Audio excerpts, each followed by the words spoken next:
Olá, bom dia, paz do Senhor Jesus, como é que você está? Estamos aqui mais uma vez para a nossa live desse dia, para o nosso estudo desse dia, essa palavra dos 21 dias. Hoje é o nosso 17º dia. A palavra de hoje, ela foi escrita pelo pastor Paulo Caparelli, da Igreja Videira de Margate. O tema da mensagem é: Deus já te formou em Cristo? Então você já tem um lugar. O objetivo desse capítulo é que o Espírito Santo te dê revelação, que ele te plantou em um lugar e nesse lugar você estabelece raízes e, como consequência, você passa a crescer, florescer, frutificar e o Pai é glorificado. Em Gênesis, no capítulo 1, vemos alguns fatos acontecendo na terra. A terra estava sem forma e vazia. Essa é a condição de todo homem sem Deus. Todo homem sem Deus é sem forma, é vazio. Uma vida sem forma e vazia é uma vida sem propósito, sem definição. São pessoas que não têm intimidade, que não têm identidade, porque ainda não receberam a forma que é Cristo. A segunda condição que vemos é trevas. Pessoas desse mundo estão em trevas, não enxergam e por isso são cegas espiritualmente e não podem crer. A terceira condição é desordem e caos, comparando a vida de alguém que ainda não teve uma experiência de salvação em Cristo. Está tudo fora de lugar e fora de ordem, confusão e caos. Então Deus começa a liberar sua palavra.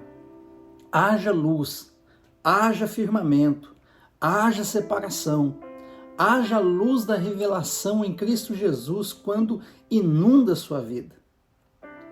Veja a luz da revelação em Cristo Jesus quando inunda sua vida, te dá firmamento e agora você se separa das trevas desse mundo. Glória a Deus! Agora, vamos prestar atenção em um grande detalhe. Em Gênesis, no capítulo 2, versículo 8, diz assim: plantou o Senhor Deus um jardim no Éden. Deus vem restaurando todas as coisas por meio da palavra e do Espírito. E quando está tudo em ordem, Ele cria o homem e dá um lugar para o homem. O que Deus quer nos ensinar com isso? Ele quer nos mostrar que todo homem formado por Ele tem um lugar. Já preparou um lugar para você.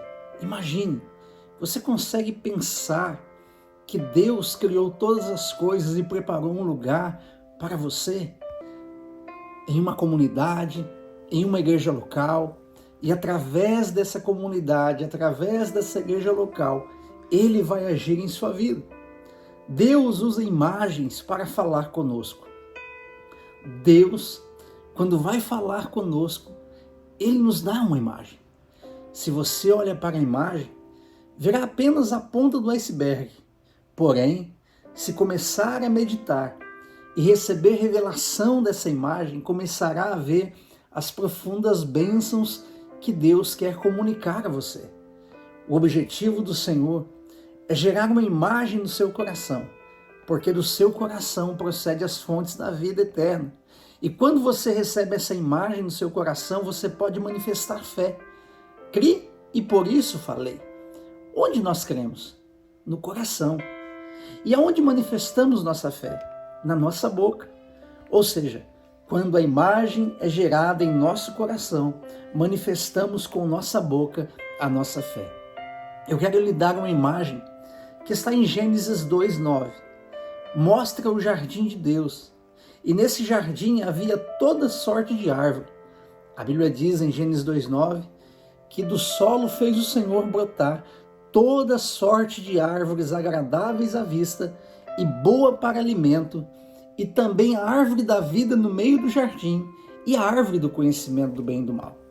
A Bíblia normalmente nos compara a árvores, e em Gênesis 2:9 vemos que as árvores tinham características. Vamos analisar cada uma delas. A primeira característica, a Bíblia diz que era uma árvore agradável.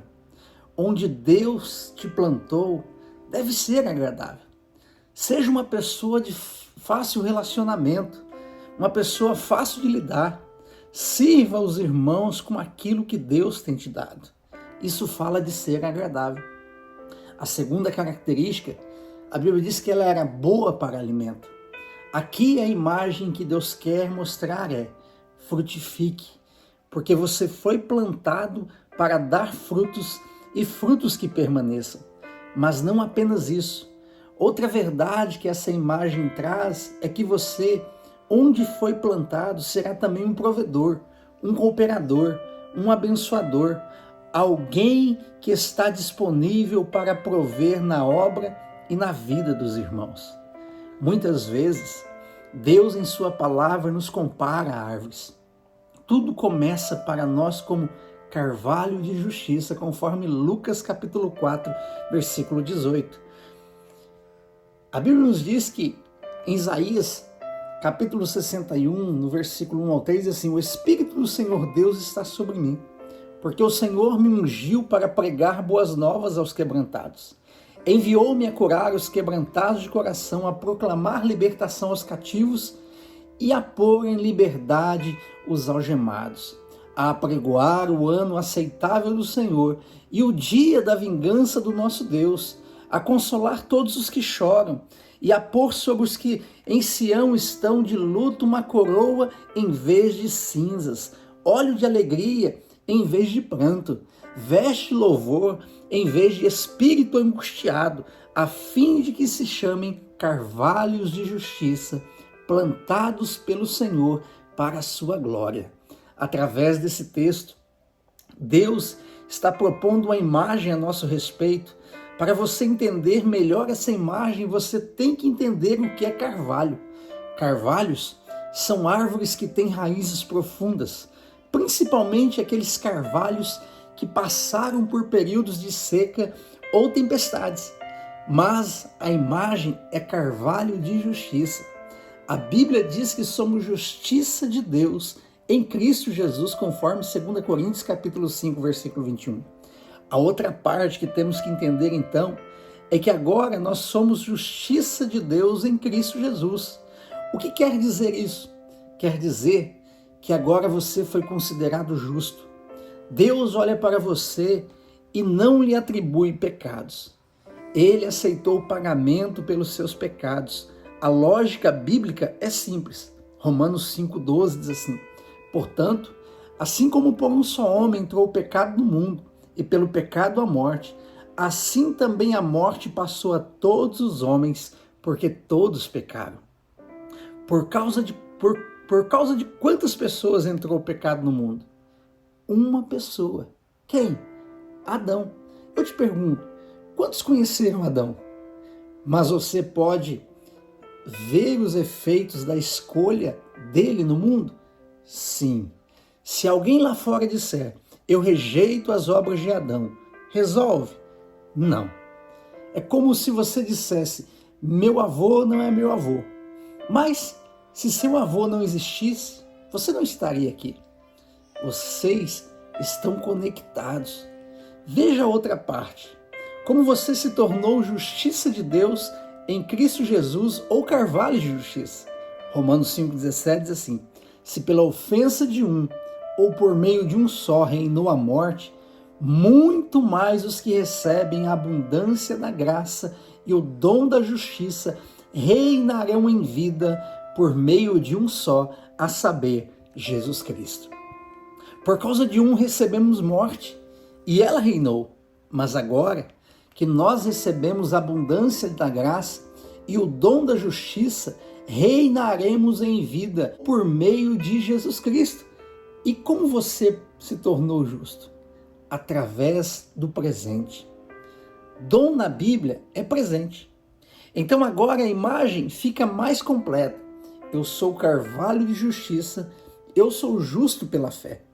O carvalho tem raízes profundas e eu estou profundamente enraizado nessa verdade que eu sou justiça de Deus em Cristo Jesus.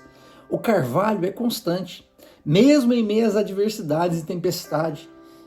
Eu sou constante nessa verdade, mesmo nas adversidades e tempestades, como o carvalho é. Constância é uma característica do carvalho. Ser constante é não abortar processos. Ser constante é não sabotar o agir de Deus em sua vida. Ser constante é não sair do local que Deus te enraizou. Olha um detalhe das raízes. Ter raiz é saber que você foi plantado em algum lugar. É saber que você tem um local que congrega. Ter raiz é saber que você está plantado junto com outras árvores e vocês têm comunhão, estão próximos. Ter raiz fala de não estar se movendo de um lado para o outro, sujeito a qualquer vento de doutrina. Mas existe um detalhe interessante também que nós podemos falar quando nós declaramos, quando nós confessamos: eu sou um carvalho de justiça porque o Senhor me consola. Isso é importante porque o Senhor mesmo, em meio às lutas, em meio às dificuldades, coloca sobre mim e sobre você uma coroa e um óleo de alegria sobre as nossas cabeças. As promessas que estão destinadas aos carvalhos de justiça, descrito ali no texto, diz assim, em Isaías 61, na continuação do texto, no versículo 4, diz assim: edificarão os lugares antigamente assolados, restaurarão os de antes destruídos e renovarão as cidades arruinadas, destruídas de geração em geração. Nós somos chamados para edificar lugares destruídos, casamentos destruídos, vidas destruídas. Esse é o lugar chamado carvalho de justiça. Vocês vão restaurar, nunca destruir. Vocês vão levantar e nunca abater. Vocês vão renovar as cidades, os lugares arruinados. Renovarão pelo propósito de Deus. Serão reparadores de brechas e restauradores do caminho.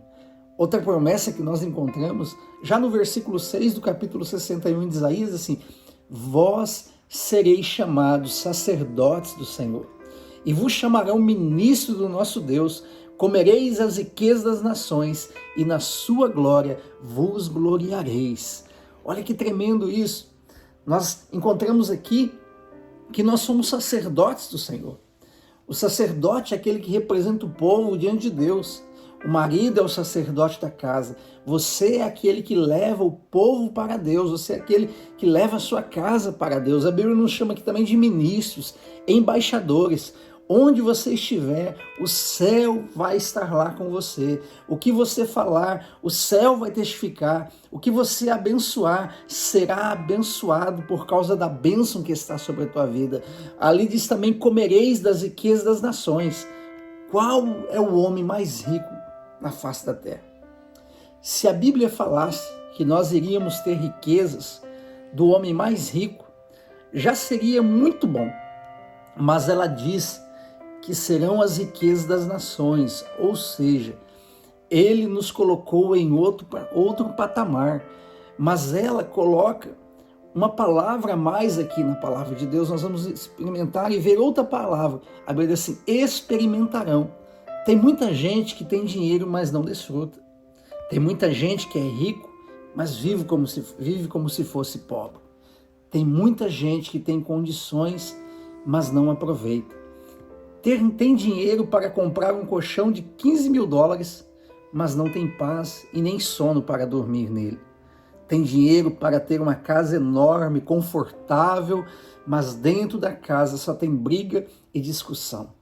Todavia, para os carvalhos de justiça, a promessa é que, além de receberem as riquezas das nações, vocês irão desfrutar dela.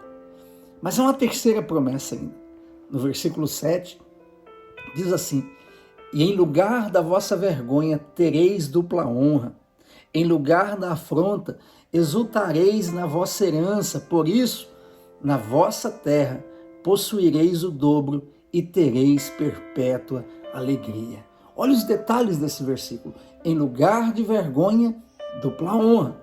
Existem áreas que você teve vergonha na sua vida, áreas que você se envergonha até hoje. Tem fraqueza na sua vida que você não consegue nem mencionar de tanta vergonha. Existem falhas que você se envergonhou por elas.